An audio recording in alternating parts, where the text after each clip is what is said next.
Pemirsa, Institute for Development of Economics and Finance mengungkapkan upaya yang harus dilakukan pemerintah dalam mengembangkan ekonomi syariah. Salah satunya yakni penguatan kaderisasi kepemimpinan yang adaptif, mendorong kehadiran undang-undang ekonomi syariah, serta peningkatan pendidikan dan pelatihan yang relevan dengan kebutuhan zaman. Indonesia berhasil menempati posisi terdepan dalam perkembangan ekonomi syariah global versus State of the Global Islamic Economic Report di 2023-2024. Keberhasilan ini tidak lepas dari ekosistem ekonomi syariah yang kuat di berbagai sektor strategis. Namun, perkembangan ekonomi syariah yang didukung bidang kewirausahaan tercatat masih minim. Indonesia tercatat hanya memiliki sektor kewirausahaan mencapai 3,35% atau masih di bawah negara tetangga yang lebih tinggi. Sehingga dalam mendorong kontribusi ekonomi syariah ke perekonomian, peneliti Center for Sharia Economic and Development Indef, Abdul Hakam Naja mendorong langkah strategis agar pengembangan ekonomi syariah di Indonesia terus berlanjut.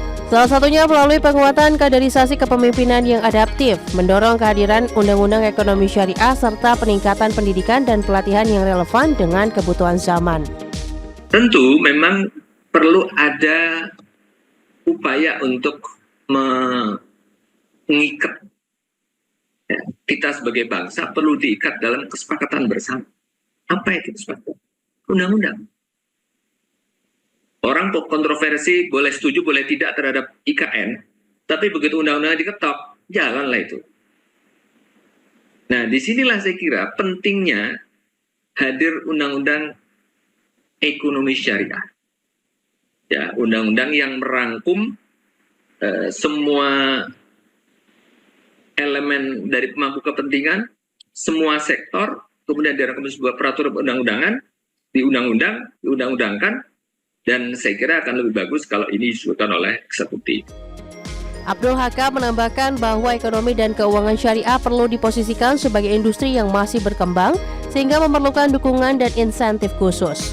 Untuk itu, seluruh pelaku dalam ekosistem ekonomi syariah diharapkan memiliki komitmen tinggi dan berperan aktif dalam memajukan sektor ini agar dapat memberikan kontribusi optimal terhadap pembangunan nasional dan kesejahteraan masyarakat.